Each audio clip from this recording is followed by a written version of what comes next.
want to welcome all of you who are present here today. We think it's very important is that we get out ahead of and take advantage of opportunities to bring our community together. We have with us today going to be Pastor Jeremy Covenant, and Mr. Hubert Pope is going to help facilitate this press conference, this press release. Dr. Martin Luther King once stated, "Our lives begin to end the day we become silent about the things that matters." Today, our hearts mourn for the tragic loss of precious lives of the recent and tragic events that occurred in Minnesota, Louisiana, and Texas. As we grapple to make sense out of the madness and the carnage of loss of lives, we can only conclude that we're at a critical point in the history of our nation. When we see the horrific scenes played out in social media, it's difficult to remind yourself that we're not watching a horror movie, but this is real life. These events should have never happened, and together we can make sure that we can do our best that it doesn't happen in this county. The harsh reality is that it did happen. The reality being carried out across our nation is mind-boggling. We've been there, been here, and as long as we keep failing to do anything concretely to affect the disparities that we know that exist in relationship, the vision of a beloved community will never come to pass. Law enforcement have done their jobs, and we as citizens have to do our job in seeing that justice is exacted upon those who abuse the law and carry out senseless acts against another. It is not just the killing of an arm of African-American men by law enforcement, the killing of police officers in blue. This is not just about black-on-black crime or black-on-white crime, nor is it about white and black. It's about the senseless loss of lives. All lives have value and worth. All lives matter, black, white, brown, red, whatever color God saw fit to paint us. We are all made in the image of God with equal dignity and equal rights. Whenever we see another race or class of people being treated as inferior in our own eyes, we look through distorted lenses. We are all brothers and sisters in the eyes of God. To paraphrase Dr. Martin Luther King again, he says, "Unless we learn to live together as brothers, we will perish as fools." We must never adjust to the evils of segregation and discrimination. In the light of these tragedies, we can't help but ask, how do we get here? How do we get to the place where justice seems to be denied some? How do we get to the place when a human being is held to the ground at close range and shot in the chest? How do we get to the place where a broken tail light ends up in killing a young man before his time, as his girlfriend's daughter sat in the back seat of a vehicle?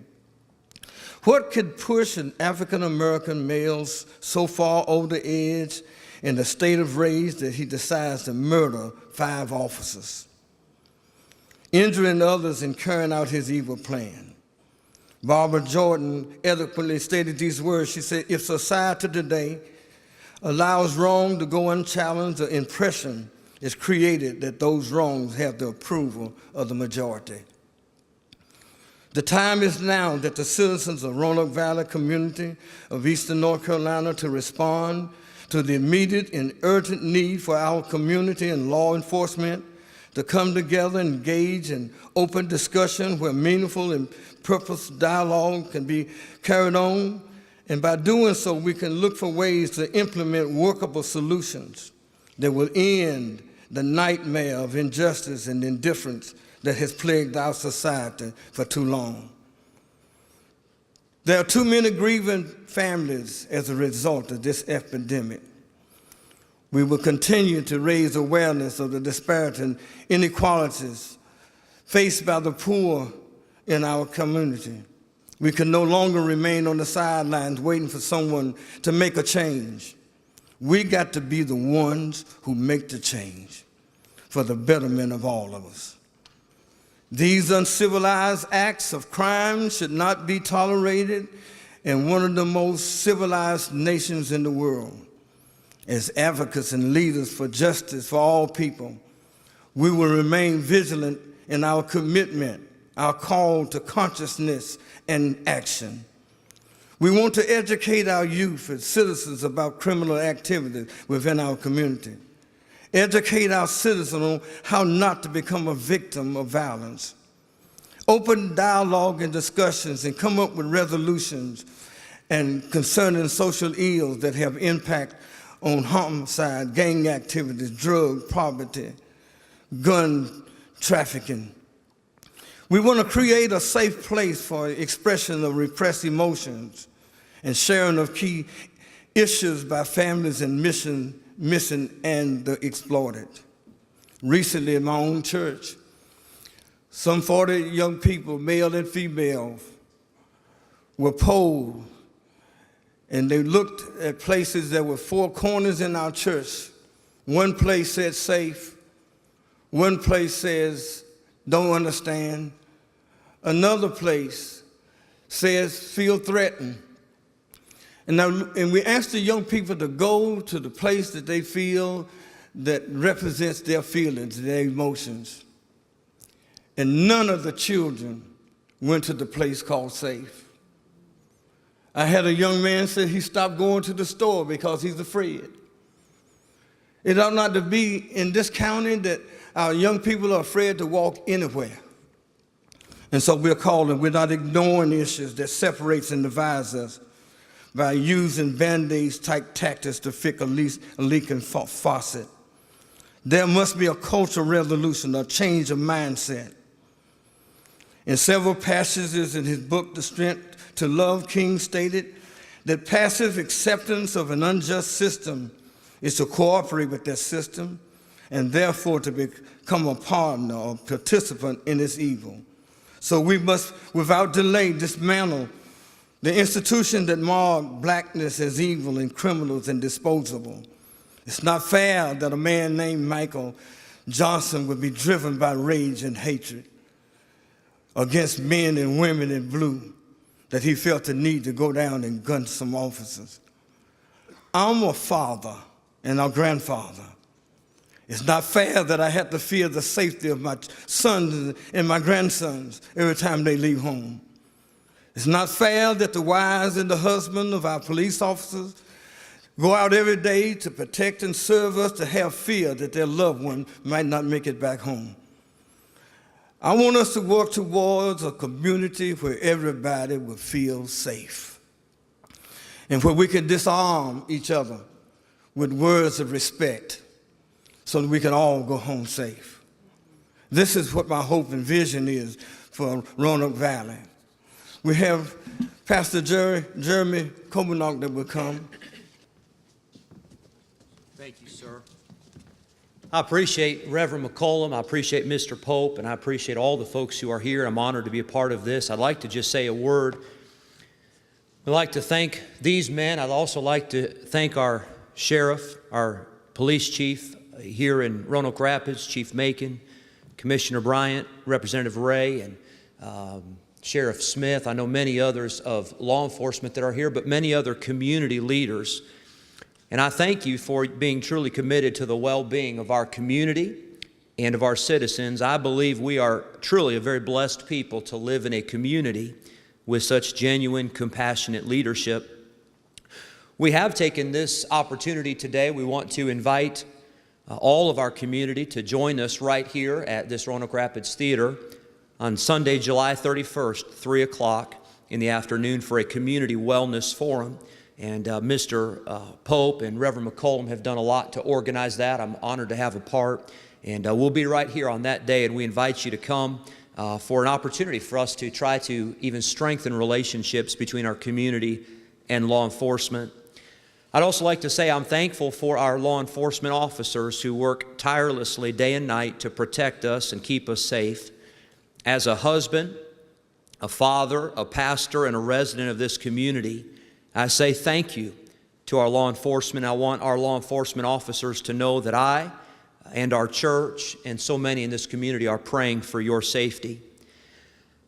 As a pastor, you would be surprised if I didn't at least mention one passage of Scripture in a press release like this.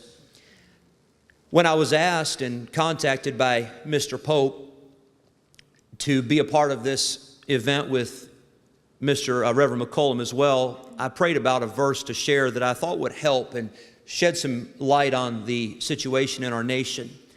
Proverbs 15:1 offers great insight on how we can deal with tension and turmoil.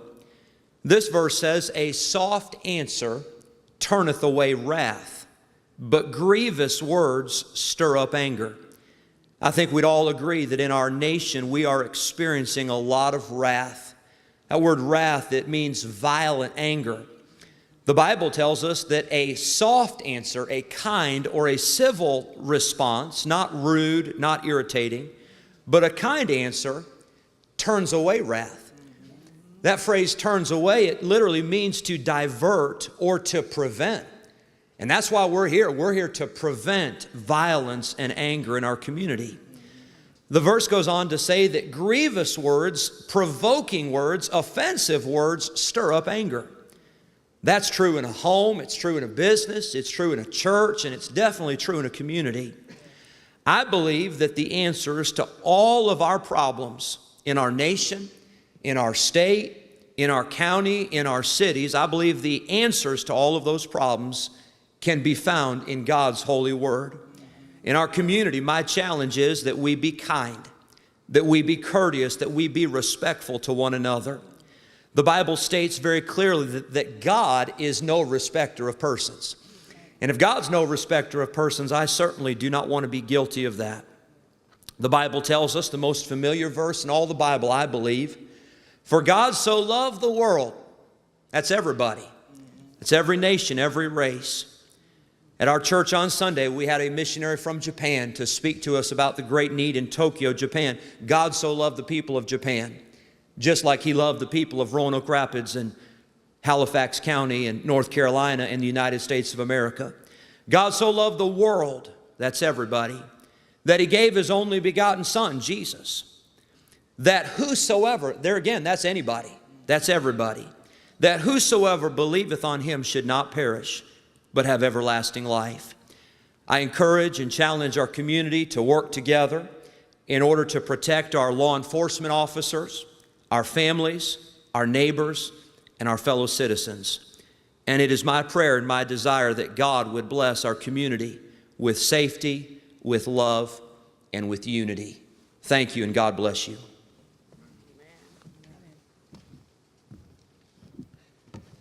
Good afternoon.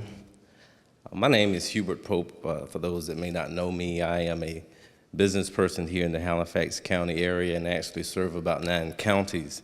I'm not here to be politically correct, but be correct in my own way. And first thing that I must acknowledge, if you can't tell, I am a black man. And second, if you can't tell, that I do have my own feelings, and they are real. And so what a pastor just spoke about, our wrath. That's what brings me here, because last week I was caught up in my wrath after seeing different postings and videos of how the shootings were carried on. And I reached out on Facebook, something that I really never do. And then I had phone calls that started to come in, and when we said to ourselves, we must do something. Not tomorrow, but today, we must do something. One thing that all of the people up here, even though we look like we come from different backgrounds, we have something that's very common. We are of many shades, and I'm gonna call all of us of color. Our common thread together is someone called our Father that looks over all of us, not only here, but across this world. And because of our Father that have established a relationship with us, we have some trust there. And I feel that the just common thread that is happening all across this nation right now, that thread has been pulled. Because there is a cop, a person in a cop uniform, a person in blue. And before that person can put on that uniform, that is a person. Something that I do every day, I bury people. I don't bury titles. I don't bury whatever it is you may have accomplished in life. They're people. So as they come into the world, they go out of the world. So that common thread, again, is that trust and that relationship that I feel that's unyoked and unbroken. That is what we must continue to carry on, not only in Halifax and Northampton County, but across those worlds. So we are here today in Halifax County, and I want us to go down 95. I want us to go down 64. I want us to go across the water of the bridge, and I want us to carry this message to get to know one another. Our policing in our neighborhoods, I look at people as people in uniforms, not cops. We are people in uniforms. We are people in plain clothing. We must start to have conversations with each other. We must start to try to trust each other. Trust is something that is earned.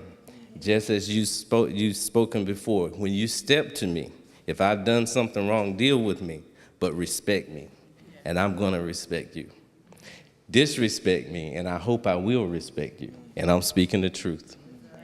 So, on the 31st, we wish not only Halifax County and Northampton County, because we have many people traveling from all across the world through our counties. We wish for you to stop. We wish for you to come in, and we wish for you to have a conversation with people that you've never had a conversation with before. We will be here with our open minds and our open hearts to start to change something that needed to be changed a long time ago. Again, I appreciate each and every one of you for everything that you do to bring all of us together. I certainly do appreciate it from my heart. This is only the start. Like I said, there are 9 other counties. I have already talked to the officers of those counties to do the same thing. So on the 31st, we invite you to come here to join us. And as we leave, we don't leave without just having a good program and everybody dress up and we say something politically correct. We're going to leave with a movement. We're going to leave with a purpose. We're going to leave so that not only our children, but our children's children can start to feel safe, because as they were speaking, I thought about something. The common thing that they were talking about is fear. And you can take an animal and push them in the corner. They're going to come out one way or the other. So there's that fear of police officers that may have with the community and the community may have with the police officer. We can put that out with relationship and love. Thank you. In closing our conference, press release conference, and we want to thank our sheriff and our sheriffs for coming together with law enforcement heads in Roanoke Rapids, Enfield, even Northampton County. Several of our leading officers and law enforcement are together. We're on the same page. And I'm grateful for our sheriff and for all of these elected officials who stand behind us. We have county commissioners, we got town council members, we got the mayor here from Roanoke Rapids and Littleton and Weldon. All of us are here together. We got an NAACP leadership. Mr. David Harvey is present. We got all these ministers who are here, and we are grateful to God that we can come together for a common cause, and a common purpose is that we're going to build a better community. So thank you all for coming out today.